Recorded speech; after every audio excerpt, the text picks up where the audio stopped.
Steve Blank. I'm an actor and director who lives in Seattle, and I auditioned for Twin Peaks Season 3 and did not get cast. That's a fun fact about me. Enough about me. Let me introduce the folks you're here to see.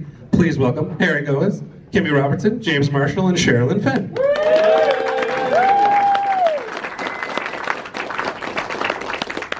And as opposed to yesterday, this is going to be entirely your questions and answers, because I certainly got to speak plenty yesterday. So let's just go ahead and start raising hands and start firing off some questions. I'll point at you. Yes, sir. Hi. First of all, thank you so much. My wife and I fell in love in the college dorms, the TV lounge of the dorms. We fell in love watching your guys' show. Yay! So, our 3 kids, thank you for their very... Also, all of our dogs are all named after minor characters in Twin Peaks. Not major characters, like you, but minor characters. My question is regarding the script. The scripts. Directors like Woody Allen are famous for hiding parts of the script and only offering little bits and pieces for you all. I have a vision in my head of you guys all huddled in your trailers trying to figure out the plot lines the way us fans are. So did Lynch deal out the whole script to you, parts of the script? How was it rolled out, and how did you plan your roles based on what he gave you? I think Kyle was the only one that got the whole. I think she's okay. We're all right. We're okay. Should I stand up? Anyway, I think Kyle, and probably because he was in it so much, was one of the only ones that got the entire script that I know of. And for me, as the actor, it just clicks in. I don't know how to say it. I think there's the trust that was built when we worked together, and then even if you're not working together, the fact that it kept living on and that people kept loving it, it made you have even more trust in that. And for me, I didn't have a bunch of those questions. It was just dive in. You hit it on the head. Yeah, we were in the trailer, not speaking to each other, but trying to get stuff out of it. I can't tell you, man. I know I can't tell you. It was and we had our pages with us, and that was it, and they weren't allowed to see our stuff. We weren't allowed to see, but we were always attempting to, and then backing off, and you know what? I know I can't tell. Okay, yeah. So it was very odd, but really cool. I actually liked shooting like that. There was something beautiful about not knowing, because that's like real life, sort of. You don't know everything of other people's stuff, so it focuses you on you, and your stuff, and you're not preoccupied with how you're looking throughout or anything, you know what I mean? So I loved it. And there's something about keeping a secret, too, that makes it a little bit more private and a little bit more special, I think. I think that he forgot about me all the time. Because I would go into my trailer and go, I wonder if I have any pages. Because they wouldn't be there. And in makeup and hair and Dwayne Dunham, they got to read the scripts. And makeup and hair might be going, oh, today's the day you... Sorry.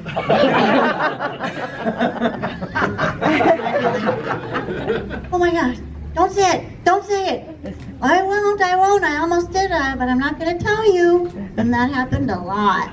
I'm not sure why, but it happened a lot. And then the pages were always too small for me to read anyway without glasses. And then I could never find my glasses. It was cold and I had 40 coats on. So I didn't know which pocket the glasses were in. And then by the time, if I did get pages, by the time I got to the set, everything would be different. And he'd be all ready to shoot and say, do you have your lines? What lines? It happened all the time. In the jail cell with Nye and the pajamas and stuff. Do you know your lines? Do you have your lines? What lines? I think my experience is slightly different than everybody else. Always. All the time. Well, when I first got there, Mr. Lynch sent for me, and they brought me over to him, and he said, now Harry, no one has the entire script. except Sherilyn, Fenn. Don't tell Kyle.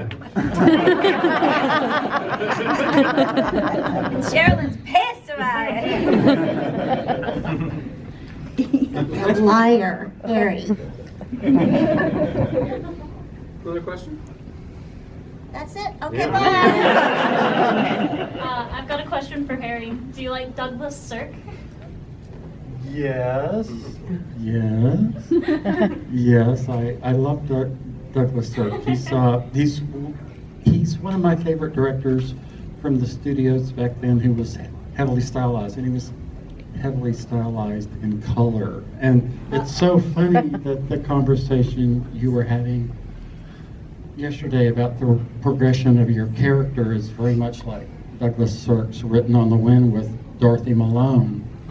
And if you go to the very end of that film, there's a transition that's very similar to Audrey and the end of the film. And I don't think it's a secret that I'm a Douglas Sirk fanatic. Except it's similar, not similar. But in the biz, we just say sim. Hollywood. I have another question for Harry. It might be a little controversial. So, which do you prefer, long walks on the beach or candlelit dinners?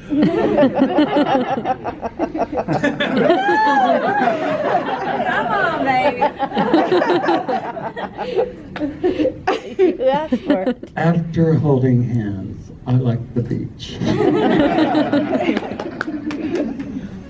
More active.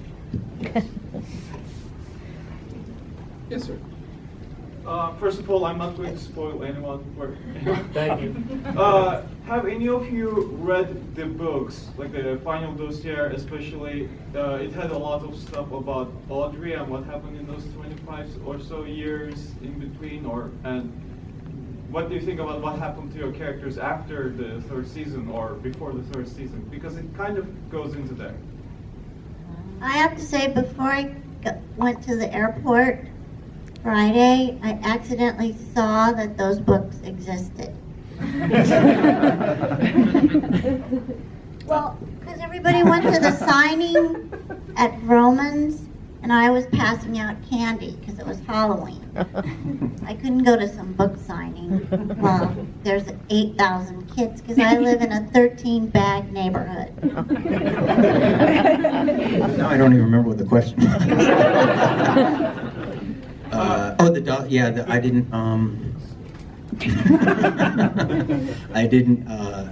didn't read any of those, and it was about guessing what the characters did afterwards. Is that what? Yeah, there's a little bit about what happened immediately after season 3, and there's a lot about what happened in the 25 years between the season 2 and 3.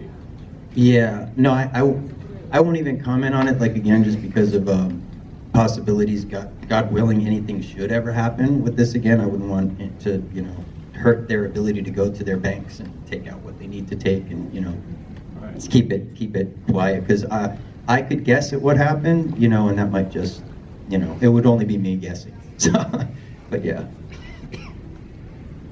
I didn't read them. I didn't read them. Were they good? Yes. Okay. I'll read them. Oh, you know what I did see at one of the festivals? Like the first line of some letter I was supposed to have written. Mm-hmm. I'm sorry, I'm a spoiled little bitch or something. I was like, what the hell?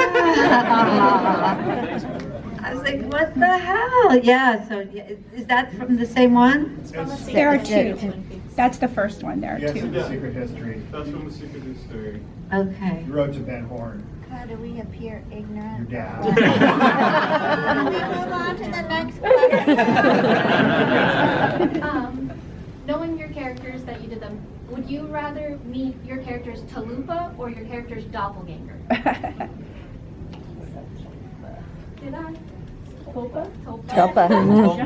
Topa. I think they got it. They got it. Probably neither. I mean, that's pretty tricky. I've met my doppelganger a bunch of times. I mean, right? Yeah. At different festivals and in life, and Carol Kane and Victoria Jackson. Of course, Morgan Fairchild.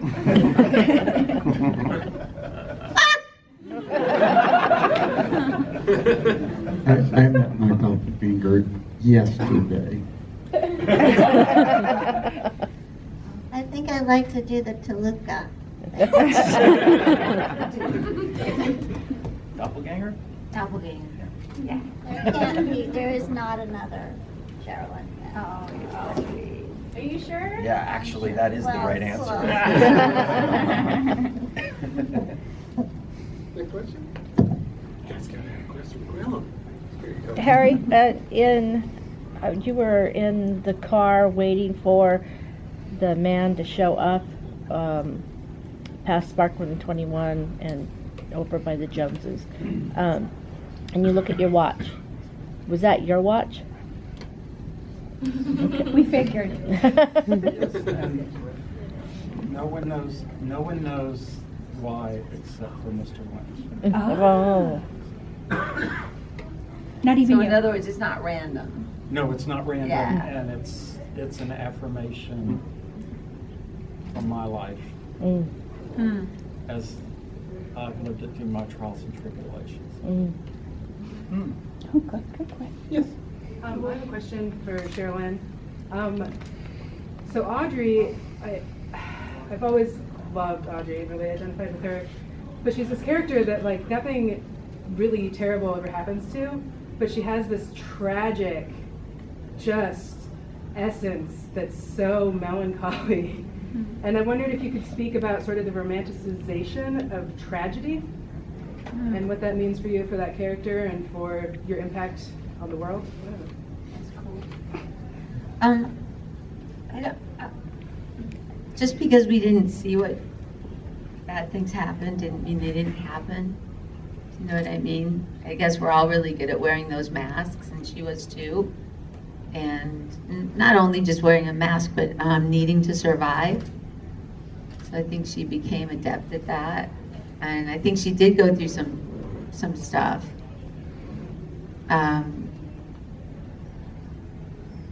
Just on the scale of not having a father is pretty big.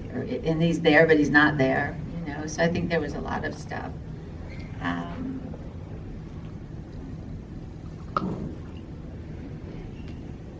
Maybe it's romantic to see that stuff because we all really have it, but we hide it.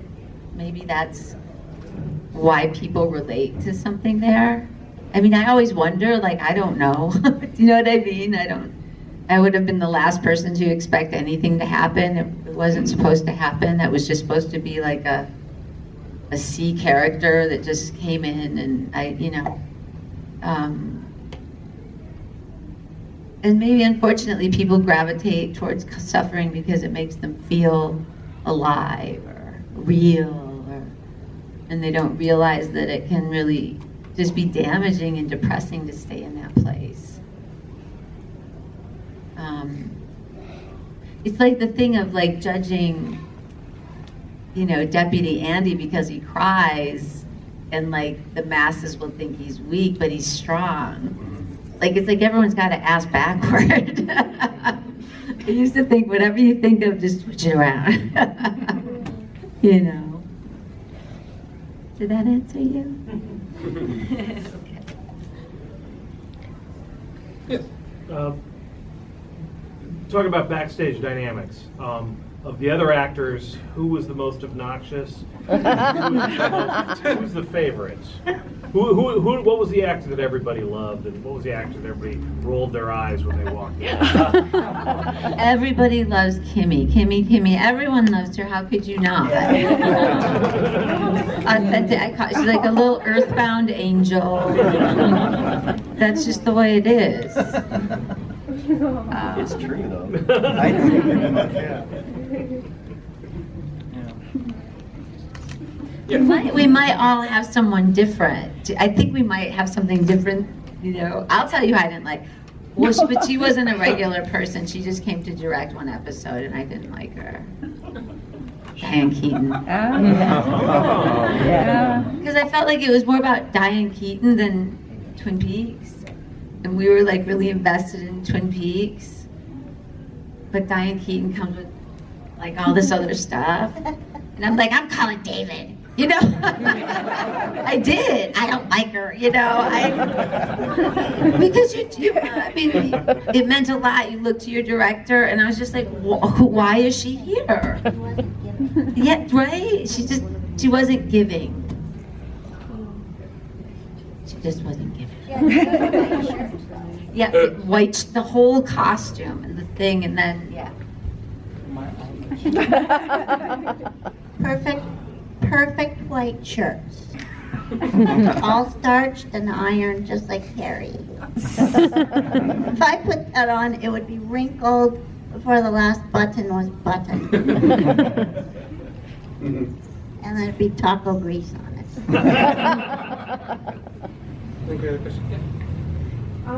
So I forgot. I'm too nervous. Sorry.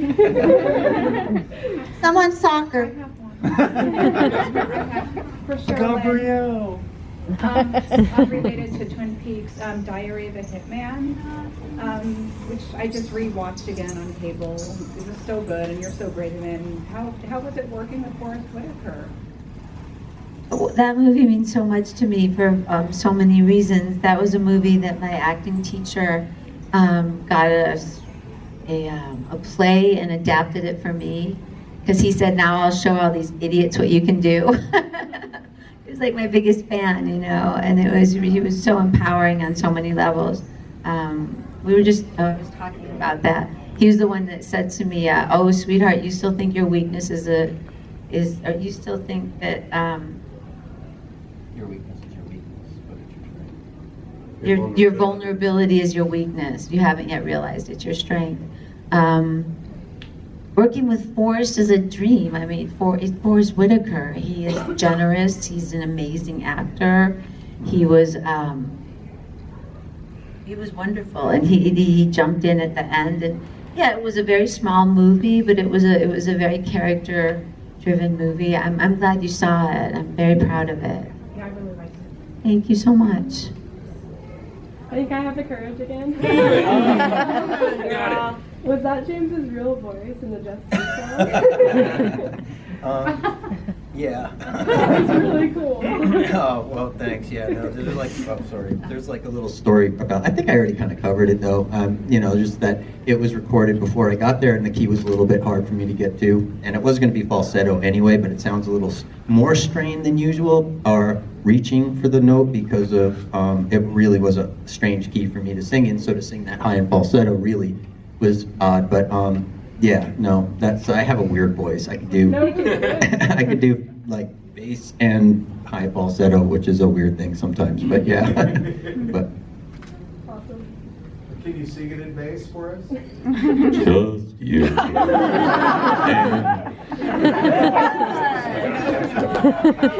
Yes, David. All right, I've got another question for James. So in Fire Walk with Me, one of my favorite parts is like the turkey conversation with Laura. Do you think that would have shaped James's future Thanksgivings for the rest of his life?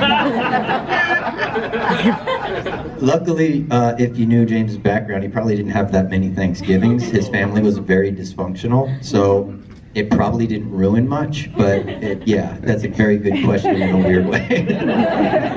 But this James, this James. It's always like that. Yes.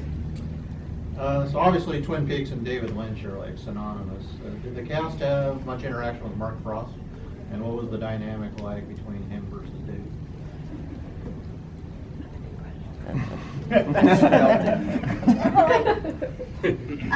I can only say from the original series, what he was there quite often, standing right next to David. Directing episodes. Yes, and directing episodes. So I mean, he was just always there, and so it was a team. It was obviously a team. And then this recent one, it was more. he would pop in now and then. He did the work before, and it was all David directing. And all of that was in Mr. Lynch's head. All of it. There was nothing that it was all, every detail was in there before he got to the set. Which I think is crazy amazing. But we love Mark too.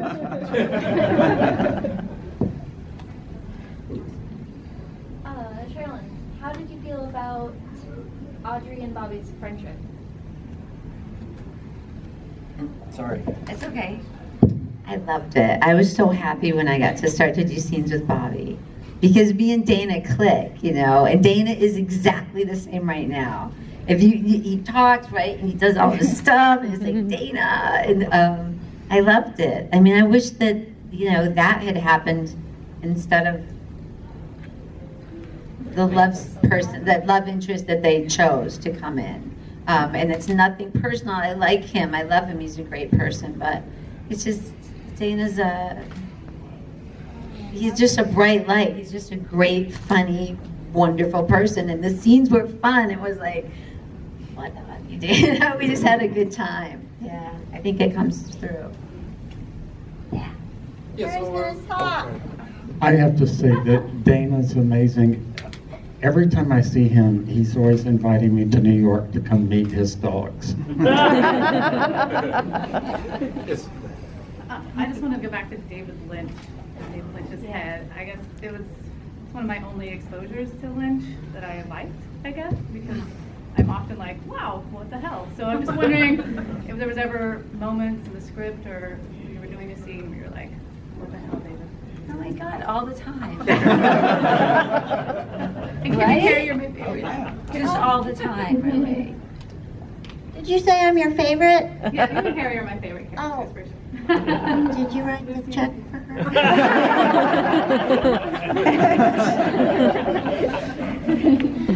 Who's answering? Anybody. Everybody. I think Sherilyn said it all the time. Which is, it's like being on a roller coaster, but it's not fast. Really slow. But then it goes fast, it picks up. But It actually is like a roller coaster. it's actually just like a roller coaster. Yes. Wait. No, because he works from a place that's so cool, and that he believes most people, what they would think is an accident is a gift.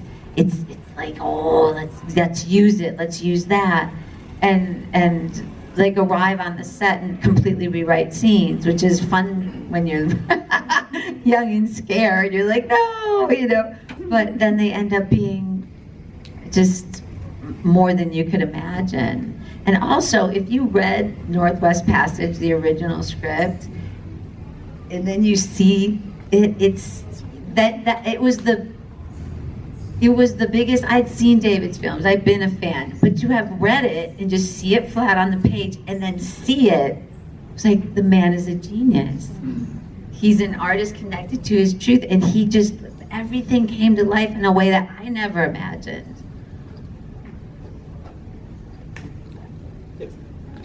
Hi, yeah, I was wondering, were there any real spiritual